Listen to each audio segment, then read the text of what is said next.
कितना भी अच्छा मूड हो, ननकू ने कसम खा रखी कि आएगा और कोई ऐसी बात करेगा जिससे मेरा मूड खराब हो जाए। सुबह सुबह आया और बोला, देख लो क्या हो गया है इस समाज का और इस सरकार का। मैं कहा, ननकू तुझे तो हर समय समस्या समस्या रहती है, अब क्या हुआ? कह रहा, झांसी में 2 किसानों ने आत्महत्या कर ली। एक ट्रेन के आगे कूद गया और एक ने फांसी लगा दी। कारण इतना था कि लगभग 1 लाख रुपए कर्जा था। 3 दिन पहले एक और किसान ने कर्जे से जान दे दी। यह हाल हो गया है, किसान तड़प तड़प कर मर रहे हैं और तुम जैसे बेकार पत्रकार कुछ कर नहीं रहे हैं। मैं कहा, ननकू क्या कर्जा मुझसे पूछ कर लिया था? अगर कर्जा लिया देगा नहीं, सरकार वसूली नहीं करेगी। ननकू बोला, 1 लाख के कर्जे के लिए जीना हराम कर देती है सरकार। आरसी, दरोगा जी, लेखपाल, कानून को। किसान सोचता है ये पकड़ के ले जाएंगे, बंद कर देंगे, तो इससे अच्छा रेल के आगे कूद जाओ। आज़ादी के इतने साल बाद 1 लाख रुपए के कर्जे के लिए किसान रेल के आगे कूद रहा है और तुम जैसे नपुंसक पत्रकारों की कलम की स्याही सूख गई है। सरकार से डर गए हो, करोड़ों का विज्ञापन लेते हो, कलम नहीं चलती है ये लिखने की। ये देश शर्म से डूब जाए अगर कोई किसान 1 लाख के कर्जे के लिए ट्रेन के आगे कूद जाए। मैं कहा, ननकू फिर तो देश चल गया। किसान कर्जा लेंगे और तुम जैसे लोग कहेंगे कि साहब कर्जा वापस ही मत करो। अरे भैया, जो बैंक से कर्जा लेता है वापस करता है। अब झांसी में 3 किसान मरे हैं तो कर्जा है ना। ननकू बोला, ये वही जिला है झांसी, जाके देखो अवैध खनन, रोज करोड़ों की कमाई कर रहे हैं अफसर, लाखों करोड़ों रुपए रोज खनन से वसूल कर रहे हैं। और ये वही जिला है जहां कोरोना काल में 2,000 रुपए, 3,000 रुपए, 4,000 रुपए में ऑक्सीमीटर खरीदा गया जो 300 रुपए का होता है। ये वही जिला है जहां पे कोरोना में वो घोटाले हुए जिसने पूरे दुनिया में तहलका मचा दिया। मगर मजाल है कि झांसी के अफसरों पे लाज आ जाए। दाम कमाते हैं और उससे ज्यादा दाम देते हैं। देते मतलब ऊपर देते हैं, तभी तो किसी का कुछ नहीं बिगड़ता। माल ले लेते हैं, सप्लायर परेशान होता है, सीएमओ कहता है कमीशन दो तब पेमेंट करूंगा। बड़े अफसरों का यह हाल है और किसान 1 लाख में जान दे रहा है। मैं कहा, ननकू चुपचाप फालतू बात मत कर। ये तय है, कर्जा लेगा तो कर्जा चुकाना पड़ेगा, कर्जा नहीं चुकाओगे तो सरकार सख्ती करेगी।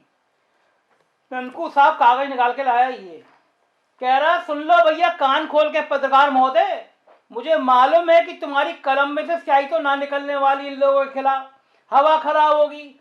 सरकार और तुम्हारे दोनों के चाचा लगते हैं ये लोग, तो तुम्हारी औकात नहीं है, तुम्हारी हैसियत नहीं है। अब तो आधा मीडिया भी खरीद लिया इन लोगों ने, तो तुम जैसे लोग नौकरी करेंगे। मैं कहना, इनको जो मुंह आ रहा बोल रहा है, वजह क्या है बताना। कागज खोला, बोलता है कि पंजाब नेशनल बैंक में 12,000 करोड़ का घोटाला आया था, नीरव मोदी निकल गया, तुम कुछ नहीं कर पाए, बयान देते रहते हो हमने लंदन में ये कर दिया, लंदन में वो कर दिया। मुकेश अंबानी पे 3 लाख करोड़ का कर्जा है और उनके भाई अनिल अंबानी, जिनकी कंपनी कर्जे में डूबी हुई है, हजारों करोड़ का कर्जा है, लेकिन भाई कॉलर शान से ऊंचा करके बड़ी बड़ी दावतों में घूमता है। हजारों करोड़ रुपए के लिए कोई वसूली करके दिखा दे। किंगफिशर वाले विजय माल्या सुंदर सुंदर लड़कियों के कैलेंडर छपवाते थे, कौन उनकी पार्टी में नहीं जाता था? साहब उड़नछू हो गए, तुम टाकते रह गए, कोई पकड़ पाया, कोई कुछ कर पाया? रोटो में कंपनी का मालिक 800 करोड़ के घोटाले में, चलो पकड़ लिया, जेल भेज दिया, लेकिन पैसा तो वसूल नहीं हो गया। ननकू बोला कि कुल एनपीए, एनपीए मतलब जिन्होंने पैसा लेकर नहीं चुकाया, उनकी 50% धनराशि सिर्फ 100 लोगों के पास में है। यानी देश में जितना एनपीए हुआ वो 100 बड़े कर्जदार है, केवल उन्होंने ले लिया।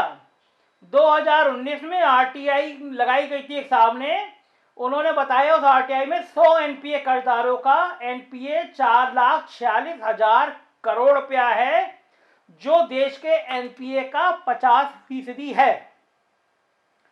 एनपीए में घोषित किए गए 100 खातों का 4.5 लाख करोड़ रुपए आज तक वसूल नहीं कर पा रही है सरकार। ननकू बोला, 44% हिस्सा सिर्फ 100 खातों में है। अगर सार्वजनिक बैंकों से तुलना की जाए तो एनपीए का 52% राशि 100 खातों में है। मेरी घिग्गी बदी, लेकिन मैंने कहा, हाँ ननकू सिस्टम है, सिस्टम काम कर रहा है, अगर है तो अब देंगे ये। ननकू बोला, तुम्हारी सरकार की औकात नहीं है इनसे ले ले, तुम इनके चप्पल उठाते हो।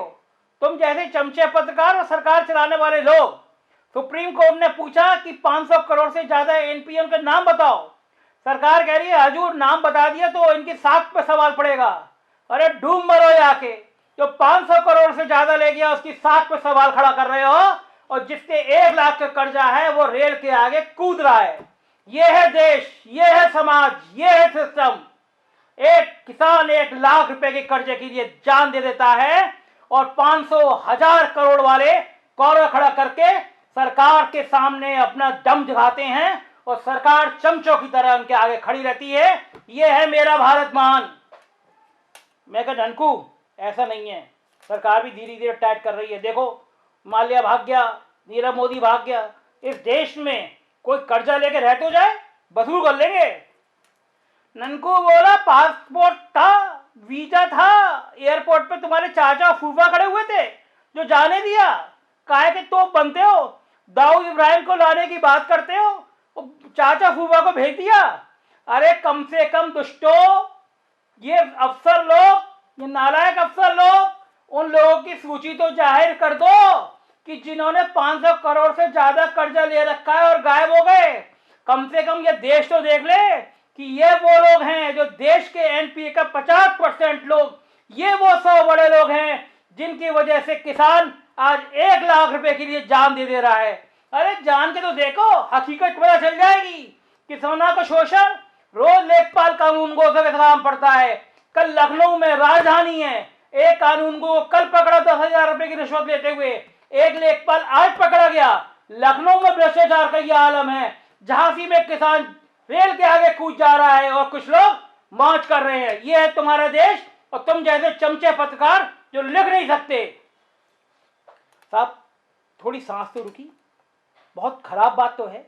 अगर 1 लाख रुपए के लिए किसान रेल के आगे कूद जाए तो ये कम से कम इस देश के लिए शर्म की बात है। ये इन्हीं किसानों के दम पर तो सोने की चिड़िया हुआ करता था भारत। 1 लाख रुपए के लिए आदमी जान दे रहा है और 1000 करोड़ वाले लोग घूम रहे हैं। साहब अच्छा तो नहीं लग रहा। अब मुझे बताओ, आप ही बताओ साहब, मैं ननकू को क्या जवाब दूं? कह के गया कल फिर आएगा। कोई जवाब हो बताइएगा साहब। आज तो दिल दुख गया है। इस किसान की आत्मा को शांति दे ईश्वर करे, फिर हमारे देश का कोई किसान 1 लाख के लिए अपनी जान ना दे। जय हिंद। अगर आप बेबाक और निष्पक्ष खबरें देखना चाहते हैं तो हमारे चैनल को सब्सक्राइब करें और बेल आइकन को दबाएं।